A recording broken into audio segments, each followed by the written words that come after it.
semua, oh jamaah. Alhamdulillah. Alhamdulillahirabbil alamin. Senang sekali kita masih di Islam itu indah jamaah. Dan buat jamaah yang baru bergabung, hari ini kita sedang membahas tema rahasia alam rahim. Masya Allah, senang banget pembahasan pagi hari ini, bagus banget. Oke, aku mau kasih lihat tayangan lagi nih.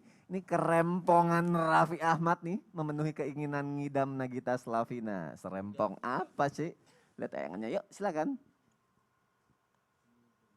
Ini yang hamil ngidam batu bata merah. Oh mungkin Mbak Gigi tuh pengen batu bata merah diaduk pakai itu semen kali, dia mau ngasih ini pertama gitu. Kalau orang ini rumah kan lagi mau dibangun, mungkin gitu kali bos. Ini buat makan. Apa?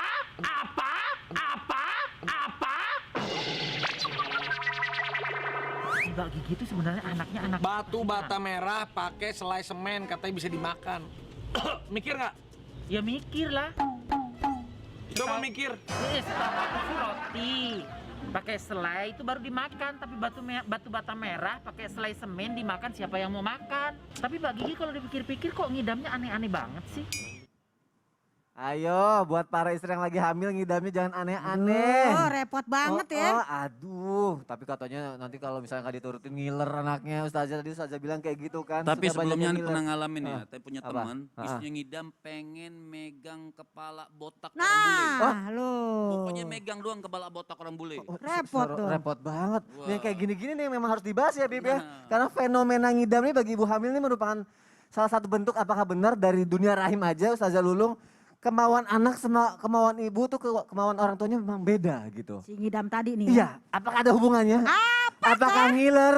Apakah? Apakah harus pegang botak orang bule? Enggak kan? Kita Mohon izin silakan ya, Ustazah Lulung. Ustadz, Habib, Kak Soni. Jamaah. Ye. Oh, jamaah. Ye. Alhamdulillah. Lillah. Kalau kita ngomongin masalah ngidam, boleh-boleh aja, namanya juga orang lagi hamil, kepengen ini, kepengen itu. Tapi yang pertama, tolong kalau ngidam jangan ngerepotin, jangan nyusahin. Apalagi sesuatu hal yang tidak masuk di akal. Masa pada pengen makan yang namanya bata misalnya, makan rumput, ya kagak boleh. Makanlah yang halalan thayyibah. Jadi kalau kita ngidam itu alami. Dan memang di dalam perkataan dari seorang sahabat, mohon izin, yaitu Huzaifah duluan, bahwasanya di dalam rahim seorang anak baru usia 40 hari aja sudah memiliki punya perasaan. Makanya tadi kita pengen apa, apalagi kalau kita lagi lapar nih, lagi ngidam nih ya, ini itu kepengen. Karena apa? Itu yang dikepengenin sama anak. Kebetulan kalau ada, alhamdulillah rezekinya. Tapi Anaknya. kalau susah-susah ya. Anaknya yang pengen makan, Anak ini pengen ibunya yang makan, milih. ibunya milih. Yang murah apa yang mahal, begini nih. Kalau kata surat Al-Mu'minun, summa ansa'nau halqan ahor. Kami jadikan dia dalam bentuk yang lain. Itu tadi, walaupun bahasanya belum brojol, Ya. belum lahir, dia udah tahu ada perasaannya, ada pendengarannya. Berarti kalau perasaan ada rasa dia, mana asem, mana manis, seperti saya manisnya. Amin. Nah, amin ya robbal. Alamin. Masya Senyum Allah. apa sih? Iya lagi senyum. Kagak redo amat kalau kita manis, Ini lagi heran. senyum Ustazah. Nah, bahkan dalam usia 40 malam sudah ditetapkan oleh Allah melalui malaikatnya. Yang tadi dinyatakan oleh Habib, Sakyun am Saidun. Apakah dia sengsara, apa bahagia hidupnya. Jadi kalaupun memang dia apa yang dia minta tuh dan kita ada dan suaminya bisa memenuhinya, itu rezeki bagi dia. Tapi kalau dia macam-macam, nah ini kita minta kepada Allah jangan sampai macam-macam. Kenapa? Rezeki sudah Allah atur. Coba bayangin, di dalam rahim kita makan nyampe ke anak. Ketika dia keluar, maka kita berikan namanya air susu selama 2 tahun berturut-turut. Jadi Allah kasih rezeki berbeda-beda walaupun tempatnya beda. Jadi jangan pada takut dengan rezeki apalagi ketika berada di dalam rahim. Yang ngidam-ngidam minta kepada Allah rezeki sehingga suami dapat memenuhinya. Dan semua adalah izin Allah Subhanahu wa ta'ala. Jadi bisa gak seperti itu dia punya rasa? Bisa dong. Bisa ya? Innallaha ala kulli syai'in qadir. Sungguhnya Allah atas segala sesuatu sangat berkuasa. Ya iyalah orang Allah gitu loh. Fatabarakallah ahsanul kholiqin. Allah maha berkah dalam menciptakan. Kita mah gak bisa ngapa-ngapain. Makanya kalau dalam Al-Quran dinyatakan ya, yang namanya orang ngidam itu, yang pertama adalah berdoa yang baik-baik. Da'awallah robbahuma, berdoalah keduanya. Jadi jangan istrinya aja berdoa, suami juga berdoa. Ingat gak waktu Asma binti Abu Bakar hamil 8 bulan? Mohon koreksi nih ya, mohon maaf. Ketika beliau juga tidak memanjakan kehamilannya, beliau pergi jauh untuk mengantarkan makanan kepada ayahnya. Jadi ngidamnya juga jangan terlalu diturutin. Ya. Kalau emang masuk di akal turutin, kalau enggak jangan. Jangan. Yang aneh-aneh mah nggak mungkin Iya, ya. nggak masuk jadilah akal ya. wanita yang kuat, Oke. jangan kemanjaan. Ntar tuh anak Baik. ikut manja, tau nggak? Ya Allah. Tapi berarti memang dalam rahim aja si anak udah punya keinginan Udah ya. punya Ustazah keinginan, Lulung ya. udah punya rasa. Mungkin ya Jadi kan? urusan ngiler itu nggak ada sebenarnya. Kagak Nggak ada ada ya. sebenarnya. Mungkin Emaknya aja yang emaknya ngiler. yang Saya ngiler. pernah nanya sama ibu saya, Apa? Umi saya, Ah, waktu saya dinginamin, Umi mau apa? Ngidamin, Tahu nggak ah. Ustaz, jawabannya? ngidam apa dulu? Apa, Atau apa, mau apa? Ibu saya, Apa? sampai bingung. makan nasi padang. Makanya saya suka makan nasi padang. Oh ya Allah, bisa menjadi Kayaknya satu kode hubungan nih ya, lapar Kayaknya nih. kode abis ini kita makan nasi padang. Abis ini. Ya Allah, jamaah ada tayangan lagi nih. Prosesi 4 bulanan Nagita Slavina. Kita Ah, lihat Masya tayangannya yuk, Allah. silakan. Semuanya ini dari kemarin udah aku pastiin bersih dan aman. Jadi semuanya udah aku fogging dulu kemarin, aku semprot, terus ini juga sengaja aku buka-bukain supaya ada apa? Ada sirkulasi udara. أعوذ بالله من الشيطان الرجيم بسم الله الرحمن الرحيم بسم الله الرحمن الرحيم ألف لام را تلك آيات الكتاب المبين. Alhamdulillah acara syukuran 4 bulannya Gigi sudah selesai. Bapaknya sudah kabur. Alhamdulillah udah selesai pengajian 4 bulanannya Dede bayi ya. Doanya, gimana kalau berdoa temannya? Temannya berdoa? Berdoa? Pokoknya mudah-mudahan anaknya sehat terus, jadi anak yang soleh, baginya juga sehat terus, lancar sampai lahiran nanti. Amin. Gimana amin? Baik jamaah, Masya Allah, semoga sehat ya calon Amin. bayinya, lancar semua kelahirannya, amin. Nah sebenarnya dalam Islam adakah anjuran untuk melakukan syukuran kehamilan saat janin berumur 4 bulan? Atau bahkan 7 bulan nih, karena ada yang bilang 4 bulan atau 7 bulan. Nah Ustadz Maulana, apa sih, apakah ada rahasia di antara 4 bulan atau 7 bulan itu? Jamaah penasaran kan? Yuk kita Terus dengarkan tausiah Ustadz kenapa harus ada Maulana. rujak? Apa? Nah itu. Kenapa harus ada rujak? Iya benar kan benar gitu ya? benar Ini benar benar. Nah ini sekalian dibahas nih Ustadz Iya. Maulana nih, silakan Ustadz. Izin Habib, izin Ustaz. Bismillahirrahmanirrahim. Allahumma shalli ala sayyidina Muhammad wa ala sayyidina Muhammad. Hari ini adalah Ayyamul Bid, tanggal 13 Zulqa'dah.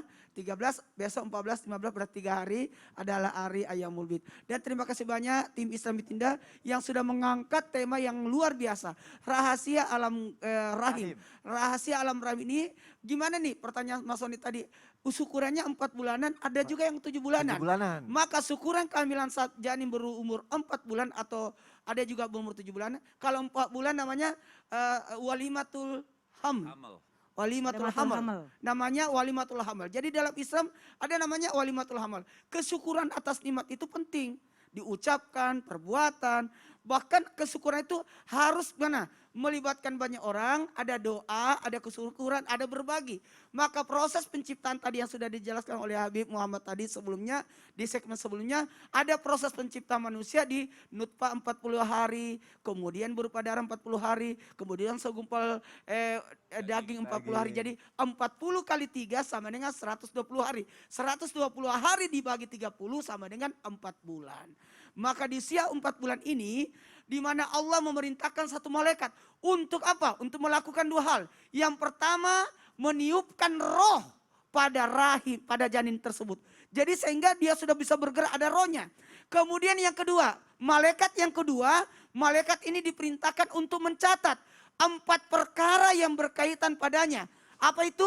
Rezeki, ajal, amal, kemudian bahagia atau celaka. Jadi 4 yang dicatatkan oleh malaikat berikutnya ketika dia hidup sampai akhir kehidupan di dunia. Jadi itu sudah dicatatkan, sudah diatur. Kalau kayak kita ini sebelum syuting semalam kita sudah dikirimin skenario, Betul. skripnya, kemudian kita bikin materinya, Ya. kemudian bla bla bla bla diatur, Udah kemudian kita ada dipersiapkan ya, persiapan Ustadz ya. lagi. Jadi Persiapan ini lagi. sudah diatur, ini sudah diatur. Maka syukuran 4 bulanan atau 7 bulanan hanyalah sebagai apa? Bentuk bersyukur. Sekali lagi, bentuk bersyukur dan doa agar si ibu dan si bayi mendapatkan keselamatan untuk menjadi anak yang soleh atau soleha. Apalagi ada kan jin yang mengganggu Jin- janin. Iya benar. Namanya jin Sibian. Sibian. Umu Sibian.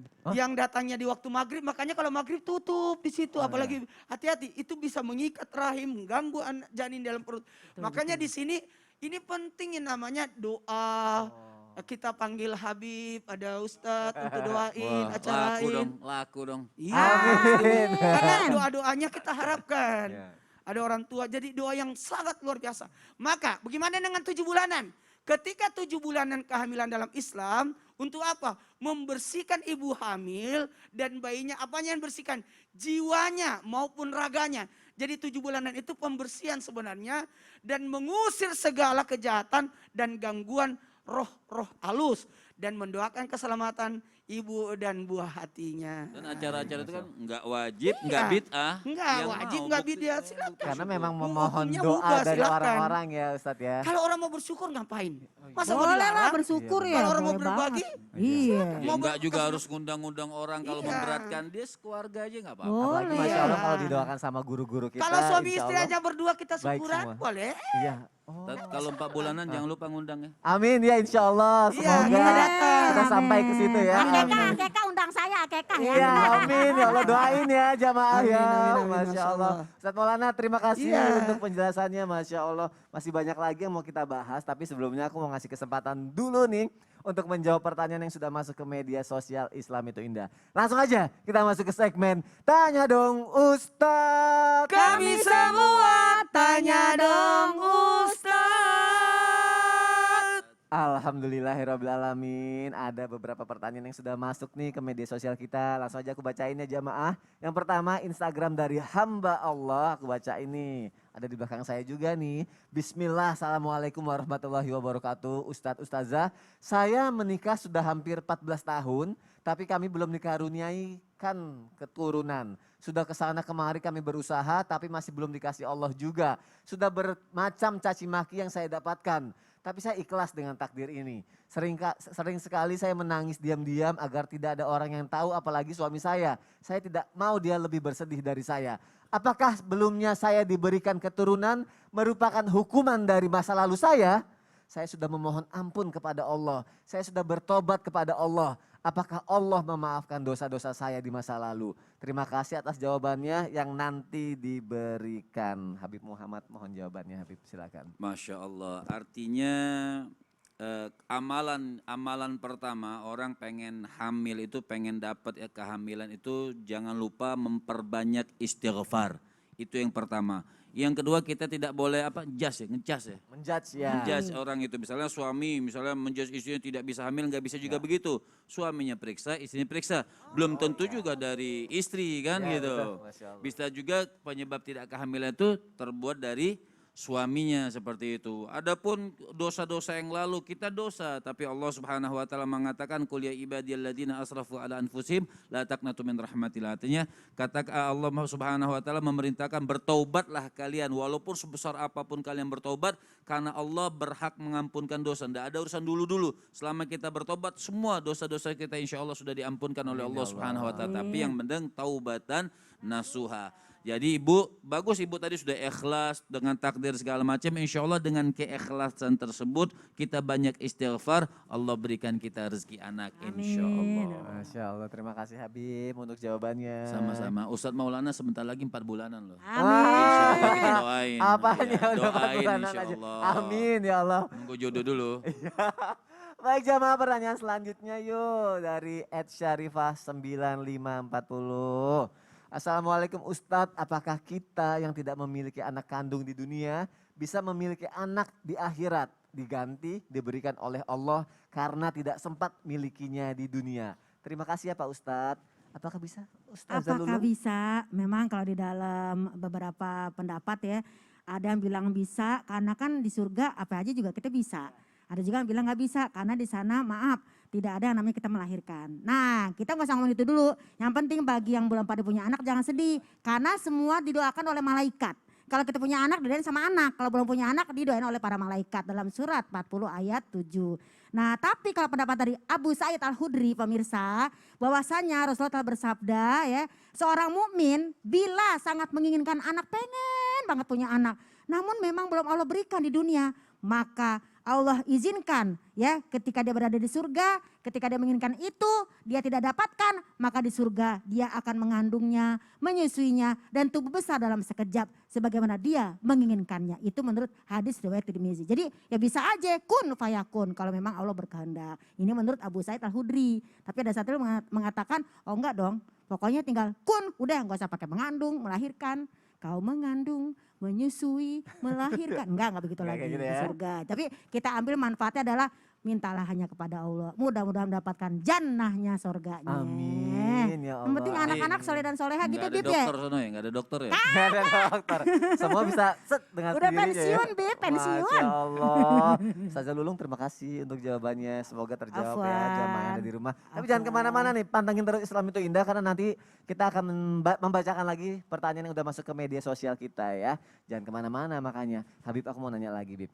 Sebenarnya kan Allah memang sudah tahu yang terjadi di dalam janin ya Bib ya. Tapi kenapa Bib masih ada yang diuji dengan kehilangan janin tuh Bib? Ketika di dalam rahim.